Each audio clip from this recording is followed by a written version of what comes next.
Good evening, everybody. My name is Steve Knutson, and I work with Fairfax County's Department of Transportation. And I want to welcome you to the meeting tonight to discuss the traffic calming plan for Collingwood Road between Fort Hunt Road and GW Parkway. And we can start tonight with introductions. And from FCDOT, we have Ryan O'Carroll and Nicole Machakwe. And from the Mount Vernon District Supervisor's Office, we have Diego Rodriguez Cabrera. Ryan has a short presentation to go through, and after the presentation, we'll open up the meeting to the community for any questions that they might have or comments. And if the community's task force is logged on tonight, they can identify themselves during the Q&A period. Diego, do you have anything you want to say or add before we start the meeting? Yeah, thank you, Steve. Good evening, everyone. I'd just like to reiterate the same messaging from FC.staff. Staff. Thank you, everyone, for being a part of this. We understand that this is a long process, and your efforts have got us here so far, and we're just we are glad that we can continue moving forward in this process. So thank you, everyone, for attending, and we look forward to tonight's engagement. Okay, thank you, Diego. Ryan, if you're ready, you can start the presentation. Sure, thanks, Steve. Right, so good evening, everyone. Welcome to the meeting, and thank you all for joining us. Tonight, we're going to discuss the traffic calming program for Collingwood Road. Just to start off, the Fairfax County Department of Transportation and Fairfax Connector operate programs and services without regard to race, color, and national origin in accordance with the Title VI of the Civil Rights Act. Title 6 or 9, I got to double check that, sorry. For more information, please visit the website listed in the presentation slide. Please note that this session is being recorded and may be shared on social media. Please hold all questions until the end of the presentation. Instructions for how to ask your questions will be provided at the end of the presentation. So today we are here to explain the traffic calming process, provide an opportunity for community feedback, and answer any questions anyone may have. So what is traffic calming? Traffic calming is the installation of physical devices to reduce vehicle speed. These devices can either be vertical or horizontal. Vertical devices are driven over, such as the speed hump shown in the upper left-hand corner. Horizontal devices can be driven around, such as the raised median island shown in the upper right-hand corner. Both types of devices make the roadway safer for drivers and pedestrians. Please note that through this process, we are not permitted to install stop signs. Here we have charts and images showing the effects of decreased speed. As speed decreases, visual acuity, field of vision, and depth perception increase. Also, with reduced speed, we can see a decrease in stopping distance. Here's a map displaying traffic calming projects across Fairfax County. With over 279 projects resulting in more than 665 devices countywide, every district has implemented traffic calming measures. The chances that you're driven over one are quite high. FCDOT and the District Supervisor's Office collaborate with citizens on all community-initiated projects. The program can be broken down into 5 steps. Step 1 is project initiation. Step 2 is plan development. Step 3 is community engagement. Step 4 is ballot phase. And the final step, Step 5, is project installation. All traffic calming projects are community initiated. The process begins with a request from the community to the supervisor's office. Once a request is received, FCDOT will complete a basic eligibility review. If eligible, FCDOT will then conduct a traffic study. And if the eligibility and traffic study requirements are met, the community will then form a task force.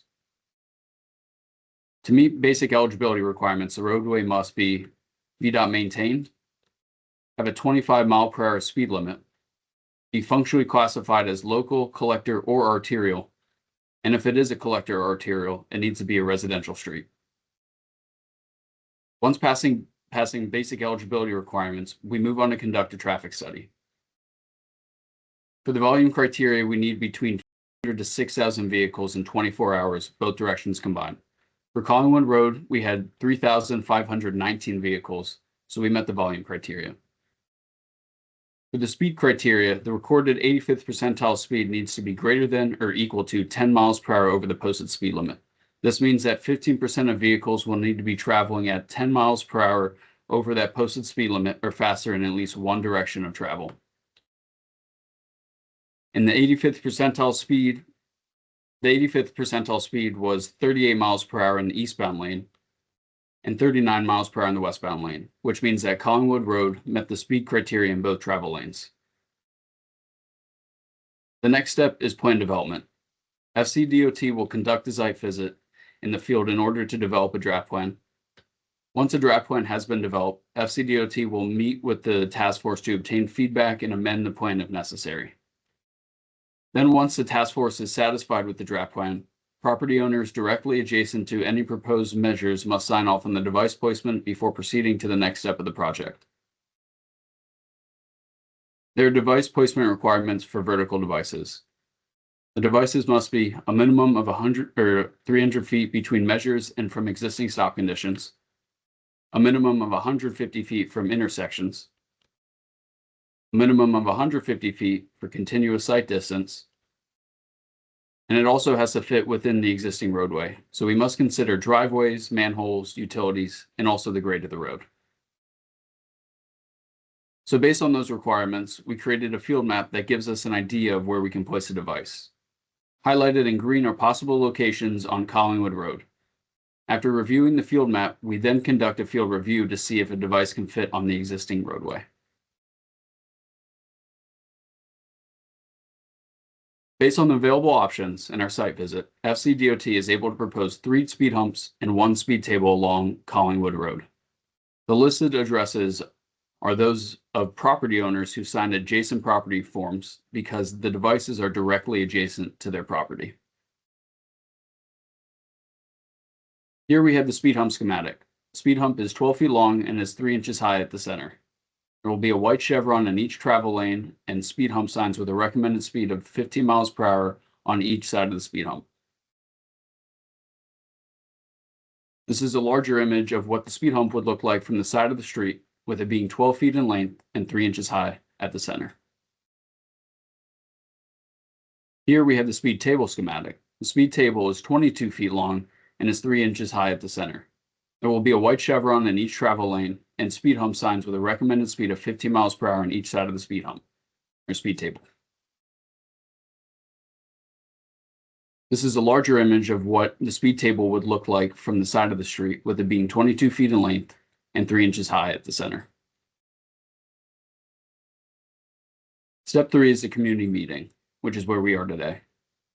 At this stage, FCDOT presents a plan to the community to gather feedback. Based on this feedback, the task force will decide whether to amend the plan or move to the next phase. If the task force decides to move forward, we move to the ballot phase. During the ballot phase, each occupied property in the ballot area will receive 1 vote and send it directly to the district supervisor's office. The ballot period will open for a minimum of 3 weeks, and the district supervisor's office will tally the votes and notify the task force of the results. On this slide, we have an example of the ballot. The proposed devices will be listed on the ballot, and the community will be voting on the entire plan. The task force is responsible for distributing the ballot packages to everyone in the ballot area. There are 3 ways to return your ballot by the deadline. You can either mail it directly to the district supervisor's office, you can hand deliver it directly to the supervisor's office, or you can email it directly to the district supervisor's office. Please note, all ballots must be turned in directly to the district supervisor's office using one of these 3 methods. Any ballots collected by the task force will not be counted. So here we have the ballot area map for Collingwood Road. In total, there are 73 ballots. In order for the proposed plan to move forward, we will need greater than 50% of all occupied properties to vote in favor. Therefore, we will need 37 yes votes. And if the required number of yes votes are met, we move forward to step 5, which is project installation.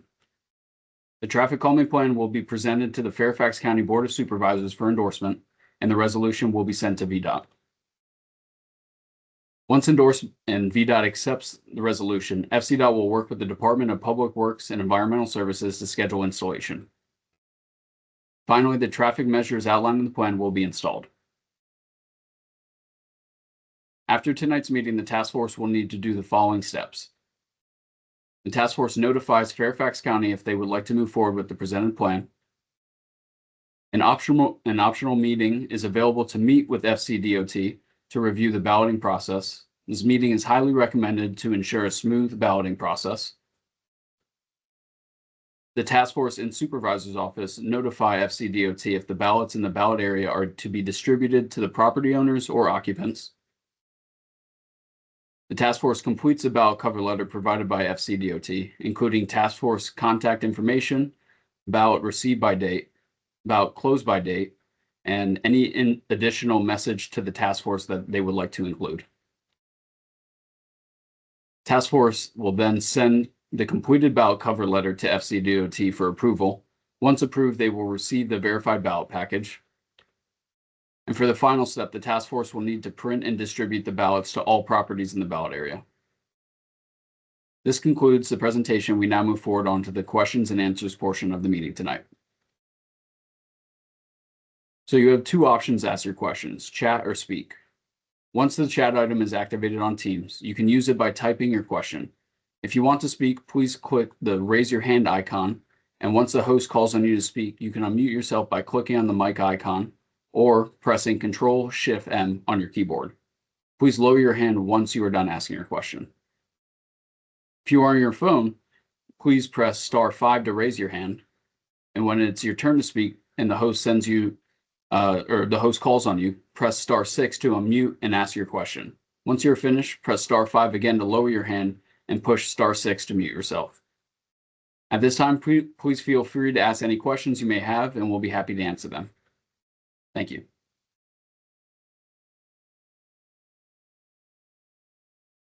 Okay, awesome. So it looks like Bill has written in and says, thank you, Ryan, or thanks, Ryan. I was muted when we began, because we normally have everyone muted when you guys come into the meeting. And it asks, are you representing FCDOT? So I can go ahead and answer that. Sure. Myself, Ryan, and Steve are representing FCDOT tonight. So you're welcome to go ahead and raise your hand and unmute yourself, or type any questions in the chat.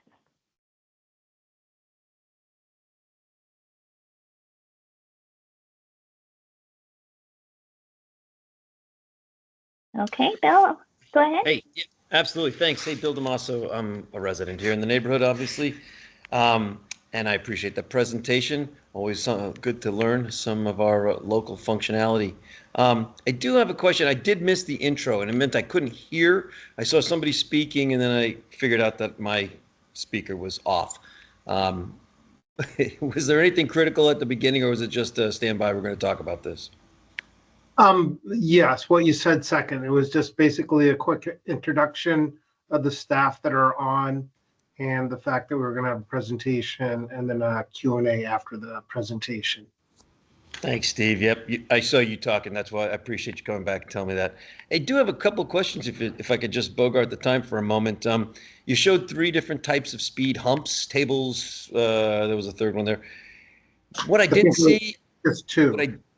Or 2. Okay, I didn't see something that has sort of a, I'll call it humps with a low spot, right? And the reason I ask that is, isn't our road a main access to the hospital and How does that affect the ambulance access and things like that? Is that not an option to consider as well? We typically don't recommend that application unless, we get some indication from fire and rescue that they feel it's warranted. And when we told them that this road qualified and we were going through that process, we never had that conversation with them. So we felt comfortable moving forward with the devices that we've shown tonight. Excellent. Okay, thanks. Another question. I saw a few along Collingwood Road to the west of Fort Hunt Road. I've seen occasional signage that comes up that is a active speeding sign, basically telling you, hey, you're going 42 and a 35 or whatever the case might be. That sign has come and gone. So I reached out to a couple different places and I finally got directed to talk to the Mount Vernon Police Department, which I just haven't gotten to.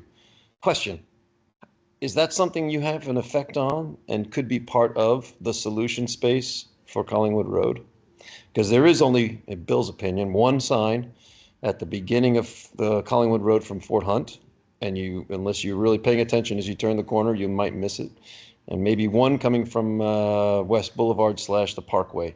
There's not really much signage along that way.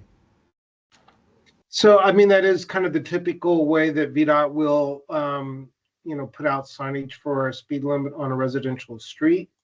The sign that you're talking about, the electronic pole-mounted speed display sign, is basically falls under the jurisdiction of the police. They're the ones that have those signs, and they will put them up on a temporary basis, but not on a permanent basis. So generally, they'll have them up on a road for 2 to 3 weeks at a time. So it's not an option that we could consider additional measures, if you will. Correct. Only as a temporary. Okay. Okay. Yeah, thanks. I appreciate that. And then one last one, and then I'll let somebody else jump on, is the speed limit along that road, 25. Right. And that also was a criteria that was briefed that, you got to meet that in order to be able to be considered for these speed humps. I'm not advocating for a higher speed. I'm just asking, is that the appropriate speed for that road? And did you look at that, or do we look at that as well? Yeah, I do believe it is the appropriate speed for a residential neighborhood street. So, yeah, I would not advocate for a higher speed limit on Collingwood. Okay, it just doesn't. I mean, the corner with Fort Hunt, those roads seem to be identical. Fort Hunt carries a higher rate. That's all I was wondering. Yes. Okay. All All right. right. Well, thank you for your questions. Thank you, Bill. All right, so we have written in here from Carol and Paul. Do you have an approximate time frame when you expect to send out the ballot? So that kind of depends on the task force. If they choose to move forward immediately after the meeting, it would generally take a few weeks to, pick a date, get the material printed and distributed. But we have been suggesting that we have a follow-up meeting with the task force in the supervisor's office to discuss the balloting process, just to make sure that we do have, as Ryan pointed out, a smooth balloting process. So, it could be up to a month. And also the task force might choose not to ballot during the summertime. So just in case they feel that a lot of their neighbors are on vacation during the summertime, it would be something to consider to, hold off until school starts back up.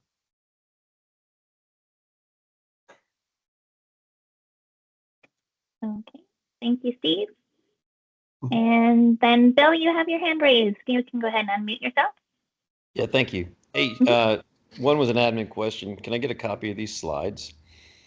Thank you. And then the second, and the reason I say that is I represent I'll say I'm the Collingwood vice president of our community association. So I just want to make sure I got something here because people ask questions, I'm sure. And I want to go back to my signage question. Discounting that active sign that you said runs by the police department and it's temporary only, blah, blah. What about an additional signage? Because I think, if I'm not mistaken, if you moved a mouse to the far left end of Collingwood Road, right by that speed hump, there's probably one sign. And almost right by the speed hump on the far right is one sign. There's nothing in the middle. Is that something that we could consider for part of the solution? That would be a request that you would need to make through VDOT. So they are, responsible for posting those speed limit signs and making sure that they have the appropriate locations and the amount for a particular roadway. So that would be something that you could possibly request to the supervisor's office to see if they would take a look at that. I don't know that they would be inclined to add more speed limit signs. I'm assuming that's what you're discussing is an additional speed limit sign on Collingwood. Additional or better placed? That, I mean, we could see, through the process, we might recommend that the speed limit sign get relocated, but that would be something we would need to work with VDOT on. Okay, would that be part of this It depends umbrella? on if our signs and their signs come in conflict. Okay, So if we're not conflicting and we put our devices out and with the signage that goes with the devices, and we're not in conflict and you still feel that it'd be helpful to move the speed limit signs, that would be something that you would need to request to the supervisor's office. okay. Supervisor or VDOT or both? I mean, I would recommend that you reach out to the Mount Vernon District Supervisor's office and see if they can help you with that. Mhm. Thanks. And if I can interrupt for a second, Bill, I've gone ahead and put my email into the chat as well. So feel free to reach out to me directly and we can go ahead and get that process started. Thanks, Diego. See it. Thank you. Okay, thank you. And then Brian, you have your hand raised. You can go ahead and unmute yourself. Thank you. And I figured this was an appropriate time to introduce myself. My name is Brian Lundeen. I'm the task force lead for this Collingwood Road project. And I just want to thank everyone for being here tonight. My colleague, Mike Shavers, who's also on the task force, is here. And Bill, as he mentioned, has been helping us quite a bit with some of the comms. So thanks, Bill, for that. Want to double back on Carol and Paul's question, because I think it's an important one on timing. And as the presentation suggested, this is a very necessary and required step in the process of having some community meetings and feedback. But the timing of this is not it has not been lost on us. And I think based on the feedback we're getting, we'd be hopefully looking at like a fall balloting. And if all things go to plan and we were able to get this passed, we'd be looking at sometime in 2026 having an installation. That would be sort of the ideal timeline as far as the task force is concerned. But what I wanted to do real quick is just do a shameless plug for the task force. And I'm going to drop in a little note that I wrote. There's an email address on the back of that, which is our email address for the task force. And if you're interested in joining our cause, there's still a lot of work left to be done, as they mentioned, with balloting, getting the word out. I think you all know there's a ton of real estate signs going up right now. So we're going to have some summer turnover in the neighborhood, which means we need to re-educate all of our new neighbors. If they're not right on Collingwood and feeling the effects of this, certainly the adjacent streets as well. So I welcome you to reach out to me and Mike, and we welcome you onto our task force, and look forward to obviously working with all of you to get this approved and passed. And I'll yield. All right, thank you, Brian. Thank you, I did, Brian. and Nicole, I think I forgot to mention to Mr. Damasia that we have PDF this presentation and sent it to the supervisor's office. So a request to that office, and you can have the slides that we showed tonight. And I believe Diego put his email address in the chat as well. So you can email him for that request directly. Yeah, no problem. So we do have some couple things written from the chat. I believe Carol, there's just this comment. Carol and Paul say, I agree, it would be unfortunate to miss the ballot because of vacations. And then Carol and Paul also write in, would this be in addition to speed humps? We seriously doubt additional signage along our loan will have any effect. And then we have Crystal Lundeen that mentions, I agree, people are driving too fast to see them as it is.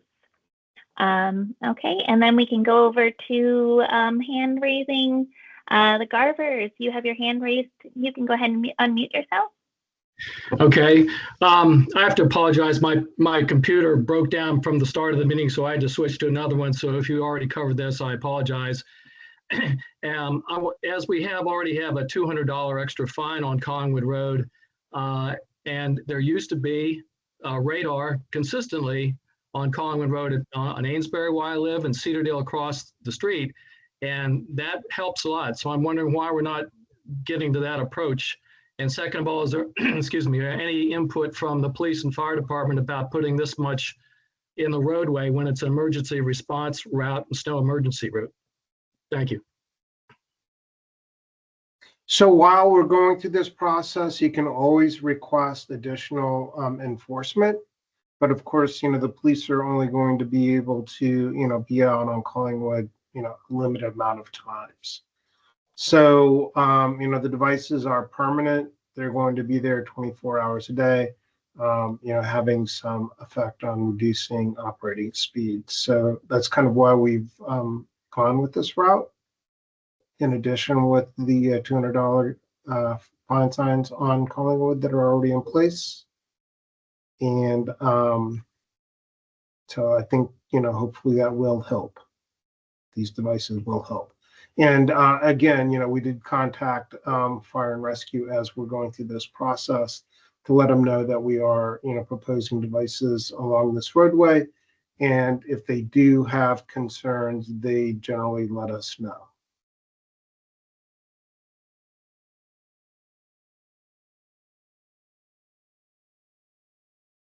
Okay, well, thank you. And then Stephen Rice, you have your hand raised. You can go ahead and unmute yourself.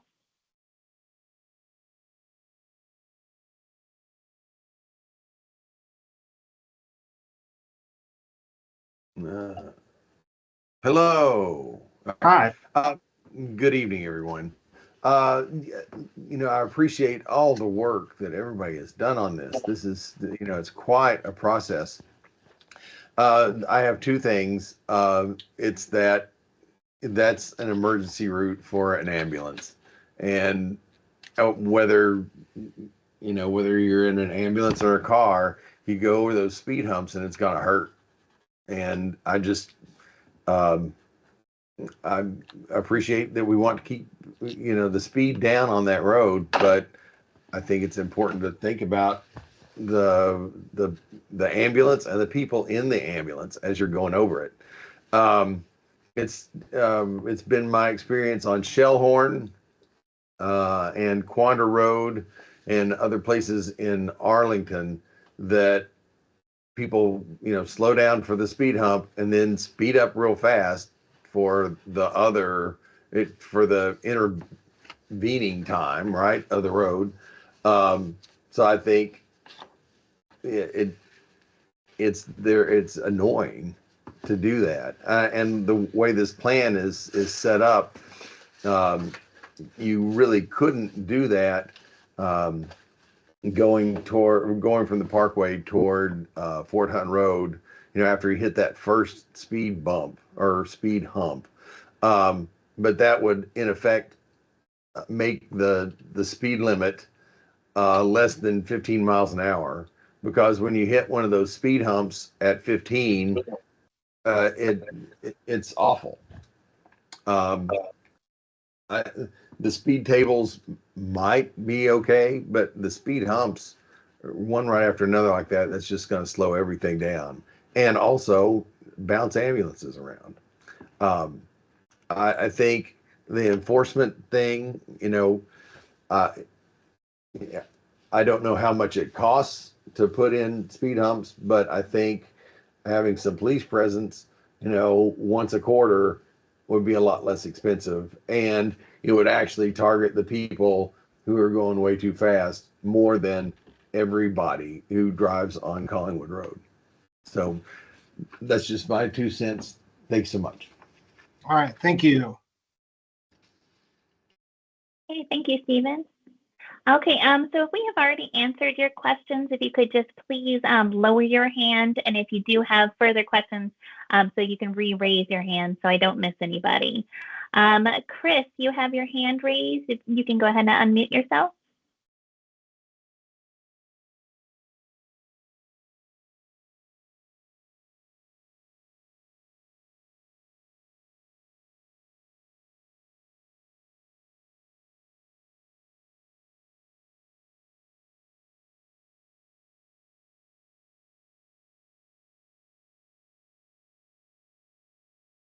Okay, and if you are having a hard time getting your mic to work with your computer, completely understand. Feel free to write in the chat and I can go ahead and read it. Chris, while you're trying to get your mic situated, I can go ahead and read from the chat. So Brian Lundeen, he says that he's been in touch with Diego and the Storks office for additional enforcement, and they have been out here. He says the county resources are just strained and they just can't. Then we have another one written in from Carol. Carol, you say, can you please show the page again, which shows the affected properties, which says, yes, the ballot map. And then from Stephen Rice, Chris hit the drop down caret next to the mic.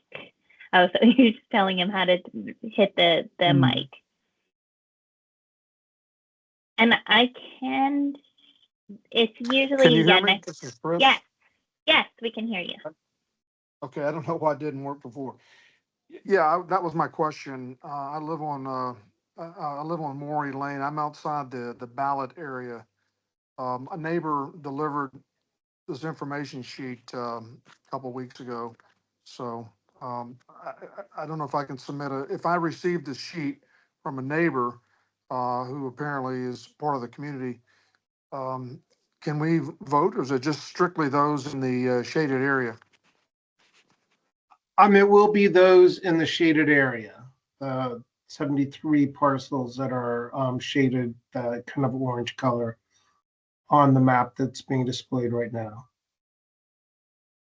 I'd like to just throw in here, Collingwood, when you come out on a Collingwood Road from Maury Lane and you want to turn left there towards the Parkway onto Collingwood Road off of West Boulevard, if you look closely, it's a blind curve right there. And I mean, just today, you almost get hit sometimes. Cars coming in so fast right there to line up to go onto the Parkway. So I would hope we could get something towards this end of Collingwood Road. Thank you. All right, thank you. Okay, thank you, Chris. Carol and Paul, you have your hand raised. You can go ahead and unmute yourself. Good evening. This is Paul, so I'll start off. I have a couple comments and a question. So one, we've lived here over 20 years on Collingwood. We've watched the various police enforcement actions. They used to actually park in front of our road on Cedardale. It works great for about a day or two, and then it all falls apart. So that's really a pretty poor option, just in case people don't have any experience in it or have very little experience in it. Additionally, in between those great police actions, and we used to actually get them more about 15 years ago, but again, they last about 2 days. Third day, everybody's racing. So that's really not an option. The other thing is, let's see, they destroyed the front. Our speeding has destroyed our driveway, the wall in our driveway. People run into it. We had a car totaled on Collingwood in front of our house. And there's been 3 other accidents in front of our house in the 20 years. With parked vehicles. Right, parked vehicles. Stationary vehicles that get run into. And every one of them was due to somebody speeding and losing control. So there is really a serious problem here. So those are the couple of comments. The question I had, or we have, is on the ballot area. we notice that feeder roads out of the Collingwood side get to ballot, but the Cedardale feeder road does not. And that's also another cool little path that people do. If they think the light's red on Fort Hunt, they'll race through Cedardale to get to Collingwood and take that turn. So I'm sort of curious why the folks on Cedardale aren't in the ballot area. When we're drawing I'm sorry. is that it? Are you done? We can, if you have further questions, you can keep going. Is that it, Carol? Well, I guess this is Carol. I just wanted to add to that a little bit because it is a concern that once this is put in place, which I hope it is because it's really needed, the effect on the feeder road on Cedardale. And so I've talked separately with someone else on the task force, so we'll pursue that separately. But I think it might be an issue for us if once it's put in place, if that increases the danger or the problem on Cedardale Road, if people were trying to avoid those first speed humps and to take that left turn to get down to the parkway and then not only encounter that speed table. So that's just another issue, but I don't want to hold up this project at all, to be very clear. And that's So, it. all right. So, I mean, basically, when we are determining the ballot area, we're looking to see if parcels have access to the greater transportation network. And if they do, and if they don't have to use Collingwood to access their parcels, then, many times they're not included in the ballot process. So that's kind of, the methodology we use when we're, laying out that ballot area for the different projects that we have had throughout the county. And as far as Cedardale Lane and getting displaced traffic is concerned, you can go ahead and make a request to the supervisor's office and see if you want to go through that process also. Or, you can wait and see if, the Collingwood devices do have any,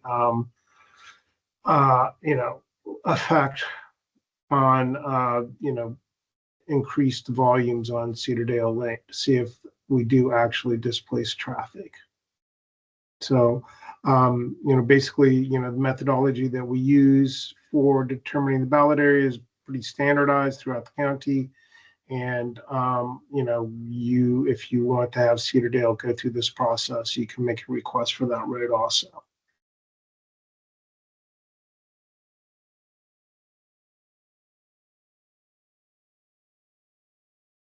Okay, thanks, Steve. And thank you guys for such great comments and questions. I'm going to go to the chat. Brian Lundeen says great feedback regarding carve-outs on speed humps themselves, and knowing police and fire passed on adding those. I'd like to know more about the conversation. I would encourage everyone to drive through Morningside at their earliest opportunity, also a main artery to the hospital. Can you confirm whether or not those humps have carve-outs? So the ones on Morningside do not have the cutouts on them for the emergency vehicles. So they do not. Okay. Can you just to the first part of the question, can you talk more? You talked about in the presentation about fire and police were consulted in preparing this proposal. Can you talk more about that conversation and what happened with that? Because I think that's a really important point for the task force as we're moving forward here on this proposal. So, I mean, it's just a standard interaction between our office whenever a road qualifies. And we just notify the fire and rescue. And if they do have concerns about a particular road that qualifies, then they'll let us know. So it's not necessarily a conversation that we have, but it's just a communication, generally by email, alerting them that this road's going into the program. And then when we do develop a plan and it's passed, we pass on that information to fire and rescue so they can map them out and know where they are. So, I mean, their general viewpoint is that, when they are traversing a roadway, they want to do it not, if they are running with lights on, they're not necessarily going to be going down a 25-mile-an-hour road, over the speed limit. So even, if they are running with their lights on, they still want to be going down a roadway in a safe way. And just last point on that, Shellhorn, Morningside, and Collingwood's the only road right now that doesn't have speed bumps through this program, correct? As a main artery to the hospital. I mean, of the ones that you Shellhorn and mentioned, Morningside do. yes. I mean, there are a number of different routes to that hospital. Fair enough. Okay. I appreciate it. Thank you, Stephen. Mhm. Okay, and then we have written in from Bill. I support the greater inclusion of homes along Cedardale Lane to the north side of Collingwood Road. It would make sense and be a good community approach. And then, Bill, you have your hand raised. You can go ahead and unmute. Thanks. Hey, could you do me a favor and go to the slide that showed the humps or the proposed locations? Thank you. And are those, are those movable at all? Are we sticking with this? If the plan went forward and all that plot process, would this be the plan, or is there room to adjust where those are located? The reason I ask is I appreciated Chris's comment regarding far eastern end of Collingwood Road as you approach West Boulevard interchange and the bike path, and it's not a good spot for blind turns. And I don't know if that proposed speed table that's adjacent to 1005 could move, 50 feet to the east to really drive the speed down just as you get to that blind point would make sense, and if it would achieve or it would appeal to all those other criteria that you went through earlier, 150, 300, blah, blah, blah. Thanks.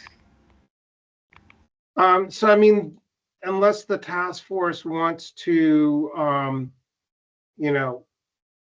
rejig the plan at this point, and then we would need to meet again. Thank you, Ryan. So Ryan's showing the field map that we work off of, and this is showing the areas where devices can be proposed. As far as, spacing is concerned, once we get out on the road, there are other things we have to take into consideration. But, this is where devices would fit as far as their setback distance from intersections is concerned. So, we could, if the task force wants to, kind of review the device locations on that one. But if they want to move ahead to the ballot process without meeting again, then we would need to move forward with the device locations that we show. Okay, thank you. Okay, so this meeting is for, receiving, feedback from the community, the larger community. So the task force does, need to listen and see if they have missed anything, or if we have missed anything, FCDOT staff have missed anything as far as, the plan that we're presenting is concerned.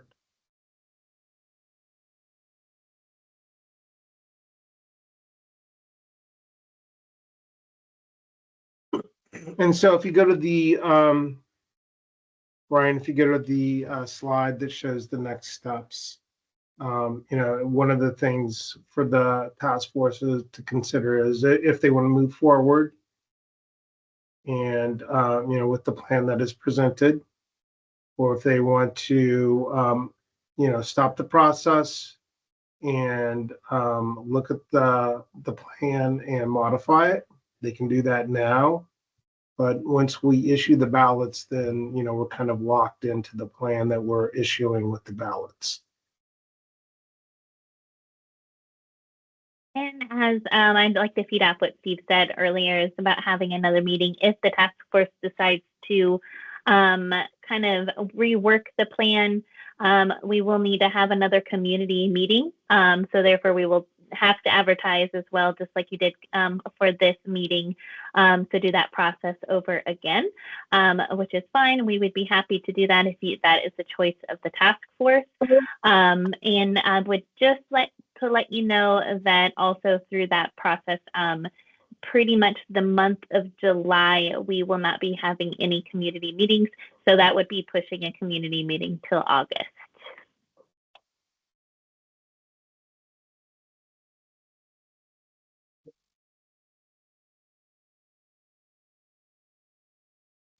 Okay, and we have written in here from Bill, FYI, the Collingwood Association in conjunction with the task force passed out the information about this call to Collingwood resident homes 278.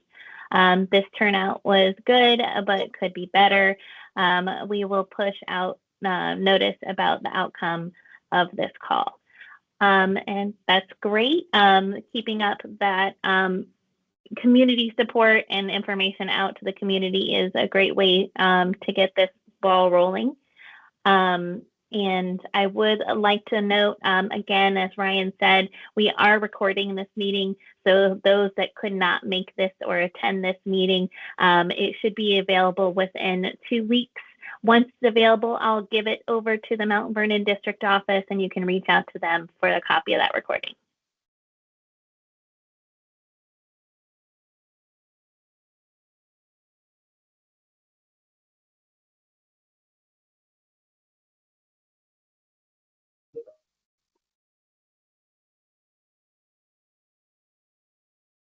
All right, Ryan, if you do want to go back to that one page that you had up earlier and I pushed you off of with the contact information, that would be great.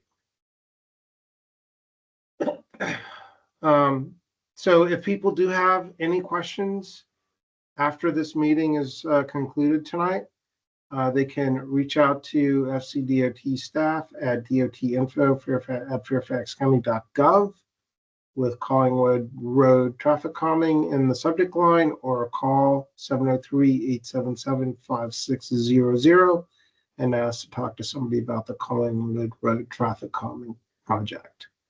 You can also reach the Mount Vernon office. I do believe that Diego put his direct email in there. There's also the Mount Vernon at fairfaxcounty.gov email address. Just go ahead and put in the subject line the same information of Collingwood Road traffic calming, or you can call 703-256-7717 for the Mount Vernon office and ask to talk to somebody about Collingwood Road. And I do believe Brian Lundeen also put the task force email in the group chat or in the chat for this meeting. So it's going to be Collingwood Road Study at gmail.com. Also, Carol says, Carol and Paul say thank you for all your effort to make this happen.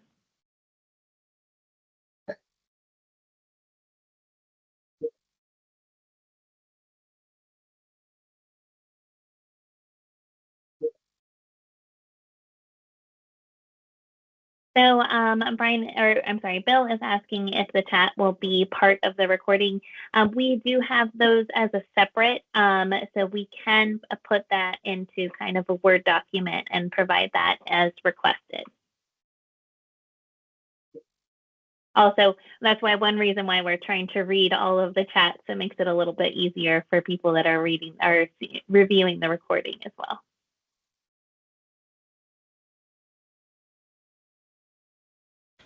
Thank you. That's a smart move.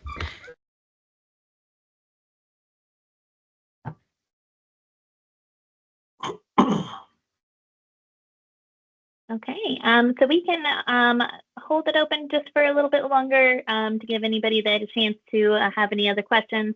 As Steve said, feel free to reach out about any information that you may come up with later, or as you review the slides from today's presentation, or if you have your neighbors that didn't make it that also have questions as well, feel free to reach out.